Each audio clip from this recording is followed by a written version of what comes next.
What is going on, guys? DBG here. In this video we are going to be doing a comparison video, and this is going to be the most expensive cards in my team versus the best value. This is not the best versus best value, this is just most expensive. So it is all done on how much MT each player costs.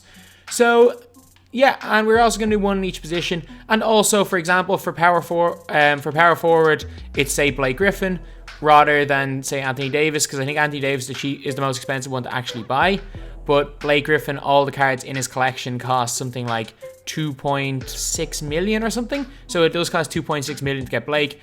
And he is just slightly ahead of, say, Sean Kemp, who's, well, one of the cards in this lineup is actually part of the Sean Kemp collection and is nearly $1 million MT.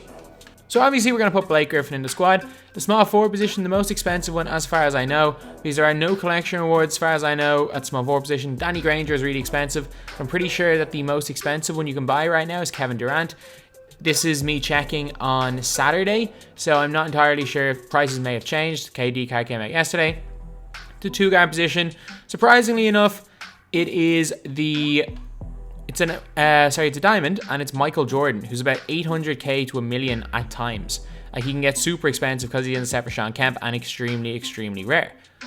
At the point guard position, this was a close one because Oscar Robertson is quite expensive, especially in the set with Melo. It has 4 pink diamonds in it, including Jimmer Fredette, Melo, and I'm trying to think who the other ones are. There's a college one, Pete Maravich as well, and also a good few diamonds. But the most expensive, as far as I know, is Chris Paul, who's that little bit more expensive.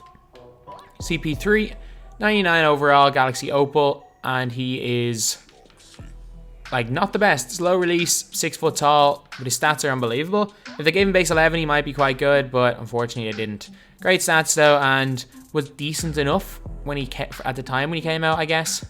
Michael Jordan leaves a little bit to be desired. Can shoot the ball moderately well from mid-range, can't really shoot from 3 unless he's in the corners. Good dunker, can speed boost, relatively fast, I guess. Okay, or good lateral quickness, and just not a great card. KD is just incredible. KD, 97 mid-range, 96 3 ball. Comes with 10 Hall of Fame, or 11 Hall of Fame badges, including limitless range. Most of the good shooting badges. This card is incredible. Can speed boost, is really, really fast. He's got great lateral quickness and is an unbelievable defender, as well as having a good steal and block rating and having a long wingspan. Blake Griffin is just one of the best guys in the game. He can shoot the mid, he can shoot the 3, he can play in the post, he can dunk on people, he can speed boost, he can pass, he can play 1 through 5, he can guard 1 through 5, he's super fast, got good speed with ball, good enough lateral quickness, and great defensive stats. So yeah, Blake Griffin obviously is unbelievable. At the center position, this one was close. It may be the Signature Series Kareem Abdul-Jabbar, but I didn't see any of them when I was checking on PS4 for bids higher than Shaq. Shaq had the highest bid on him when I was checking. Could be Kareem Abdul-Jabbar. It could honestly be Sabonis, depending on the time. But when I checked, it was Shaquille O'Neal. Shaq is quite a decent card. He's great at catching lobs. Can't really shoot the ball at all, but he can dunk really well. He can block shots. He's got a really wide body and is just a solid card. So anyway, yep, now we are going to go over just the highlights of me using this squad, and then we're going to get on to the best value.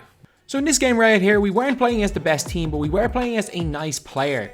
A guy who did have, well, a lot of the pink diamond cards going 12-0, which is not easy to get on PC. You have to be fairly good to do that. But we did start off quite well. Kevin Durant hitting this deep 3. Blake Griffin obviously hitting the 3 to start the game. And as you guys can see there, Chris Paul's release is long. I know obviously he hit that one there, but this one here is a shot with his badges and his rating. Should have gone in, full white, can't hit it. Chris Paul just doesn't feel great, and we were actually down at the end of the first quarter. Third quarter, I said, screw it, let's take over with Blake Griffin. And Blake Griffin did it. Blake Griffin completely took over. Again, as you guys can see here, CP3 is just such a liability. His shooting doesn't match up to his stats, as well as the fact that MJ couldn't shoot and Shaq couldn't shoot, but Blake Griffin was on the floor. KD didn't do too much, but KD is an unbelievable card, probably the second best card of all the players, second best card in this squad definitely, but this was just literally the Blake Griffin show, and Blake Griffin really just took over the game completely for this lineup. So anyway, now we are on to the best value. The best value point guard, in my opinion, this one is definitely debatable. There's a lot of players that would have gone into consideration, and I honestly was considering picking even a lower version of this guy, but apparently he was like 55k at times yesterday on PS4. He's comfortably a buy now, so I'm without doubt going with Gilbert Arenas. Gilbert Arenas is one of the most deadly offensive players in the game. He's 6'3", so we will get shot over a little bit. He's got some insane Hall of Fame badges, difficult shot to limitless range. He's got base 11, which is the most cheesy release in the game. He's got an 88 post fadeaway, 95 mid, 95 3. He doesn't miss. He's a great dunker, can speed boost, is really, really fast, and a solid enough defender. A really, really nice card. And again, is still, like, he's actually really underrated, in my opinion. All versions of Gilbert Arenas because of how cheesy that release is, how fast that release is. At the 2-guard position, again, I've talked enough about this guy. By far the best value in my opinion. There are some really good value 2-guards. Some really, really good ones, especially if you're looking at the Ruby tier. So if you're looking at Ruby 2-guards, there's a lot of really, really good ones. Even Emeralds like the likes of J.R. Ryder. Eddie Jones, even though his token reward is great. Dick Van Aardale is great. But at the same time, there is nobody that comes close to this guy here. Walter Davis. I gotta put him in the squad. I just gotta put him in. Great mid-range shot, decent 3-ball. He's about 15 to 20k right now. He may be cheaper when you guys are looking, maybe more expensive. He's got great speed. He's also a solid defender, 6'6", great animations, and is unbelievable. At the 3, we are going to go with a cheap diamond, and it is the diamond Kawhi Leonard, wherever he is. So Kawhi, as you guys all know, unbelievable defender, can shoot the ball really well. He's not an expensive diamond. He's one of the cheaper diamonds in the game. Ball control is good, he can speed boost, he can play 1 through 4 realistically. 6'7", so a little bit undersized for a 3, but has got solid enough rebounding stats. Actually, he doesn't. He can play 1 through 3, sorry. He's got good speed, ball acceleration, unbelievable arc quickness, and is a lockdown defender. Really solid card and the perfect glue guy for your team if you're looking for a player at the small forward position, and is a great, great card and a great, great value card. At the power forward position, this one was a tough one because a lot of you guys would have thought I would have gone with Thurl Bailey, and I was considering putting him in. But I decided to go for this guy instead. The last time I checked, he was less than 20k MT. Obviously, this guy, because he is so old, he's been in the game so long, his price does fluctuate a lot. Sometimes you can pick him for as low as 12k MT. Other times he's up around 30k MT. So he probably averages out thereabouts around 12k MT or around 20k MT. But he's an unbelievable player. One of the guys who's played the most games for me on this system. He's got 10 goal badges, base 11 shooter. Even though his 3-ball's only 81, he does not miss. He's also an unbelievable dunker. Block shots way better than that would suggest. The rating would suggest. Gets boards really well, is fast, and is just incredible. To put Thurl Bailey at the best value squad, you got to be good, and Tom Gugliotta is that good. At the center position, this is obvious. This is so obvious. Mo Bamba. Like, I know I've been using him in a lot of squads, but you gotta have him in here. Shoots the ball well, plays well in the post. Freakishly long, like freakishly long. His wingspan is just ridiculous in game. The best shot blocker in the game by bar none. Got an unbelievable shot contest, great rebounder. One thing he lacks is strength, but at the same time, if he is being backed down, he's so long to block shots.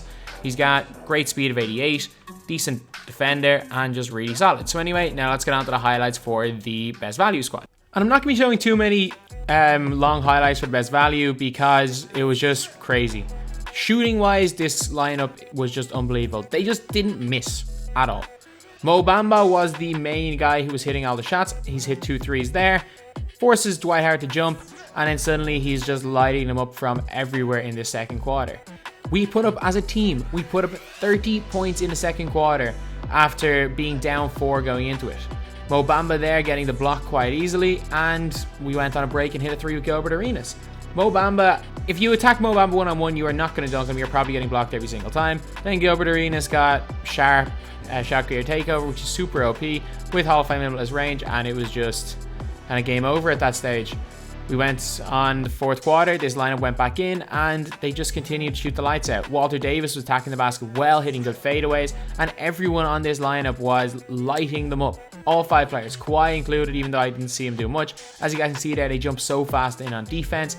And yeah, this was unbelievable. This guy basically backed out now after this.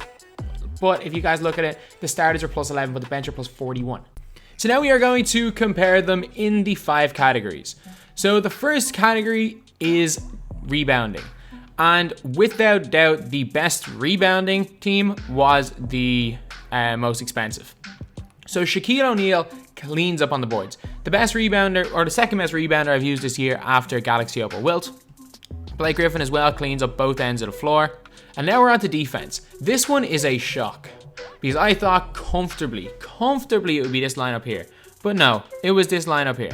Kawhi Leonard is completely locked down. Mo Bamba is a game changer, especially with the way I play defense. where I try to like bait people into going to the basket, and I try to like bait people into certain shots, into kind of run them off the 3-point line and make them go one-on-one with my center. And Mo Bamba did a much better job of that than of stopping things than Shaq. Shaq is an unbelievable defender, but Mo Bamba is another level. He literally, it's like he can guard 3 people at once. He is crazy. And the rest of these guys played right into my hands for my own personal way of playing defense. Now we are on to the offensive stats. First up is shooting, and no question about it. In every single position except small forward, I'd give the shooting edge to the best value squad. And actually, I'd say it's a tie between Gugliotta and Blake Griffin. Mo Bamba is money, Shaq can't shoot, but to be fair, it is Shaq, you can't expect that. Kevin Durant is a much better shooter than Kawhi Leonard, but Walter Davis is a way better shooter than Jordan, and Gilbert Arenas is a much better shooter than Chris Paul because of the release. Shooting, definitely going to the best value lineup. Next, we have got team offense. So, team offense, again, like this lineup up here was quite good, but the thing is though, Chris Paul can be baited into shots so easily, and Shaq also can't shoot. So, and neither can MJ, to be completely honest. MJ can't really shoot that well. So the only major threats from the 3-point line were Kevin Durant and Blake Griffin. Obviously, Chris Paul can hit them when he's open, but he's easy to defend. So the team was a lot easier to defend. With these guys, all of them have good releases. All of them shoot from deep. All of them can attack the basket. All of them can score inside. Nearly all of them can hit fadeaway jumpers. And the big guys are threats inside, out, and dunking. So team offense, definitely going to the best value squad. Now we are on to star power. So the main man on the most expensive team is Blake Griffin. Blake Griffin is incredible. The second or third best player in the game after Galaxy Opal Giannis, and probably around the same as Galaxy Opal Worthy. For this lineup here, without doubt, even though Mo Bamba scored the most points, it was all being ran by Gilbert Arenas. And Gilbert Arenas is very difficult to guard. If you're playing on ball, he is almost unguardable. However, again, he is 6'3". Even though in offense he brings a lot, he's not a 6'9", 6'10" demigod who can dunk on everybody, who can just go 1-on-5 and win games by himself. Gilbert Arenas is unbelievable, but I have to give this to Blake Griffin. And now for the overall winner. And even though it was quite close, you guys will see from the highlights of the game and what happened in the game that even though he did face a good opponent, the bench lineup was so much better, no matter whether it was his starters or his bench. So I'm going to have to say, crazily enough, that the best value squad is better than the most expensive squad. Even though Blake Griffin's the best player by far on either teams, Kevin Durant arguably the second best. Just as a 5 on how they worked together and just how they worked on both ends of the floor, I have to give it to the best value squad. So anyway, yep, that is the video. Kind of surprise result even for me. But thank you guys for watching. Please like, comment, and subscribe.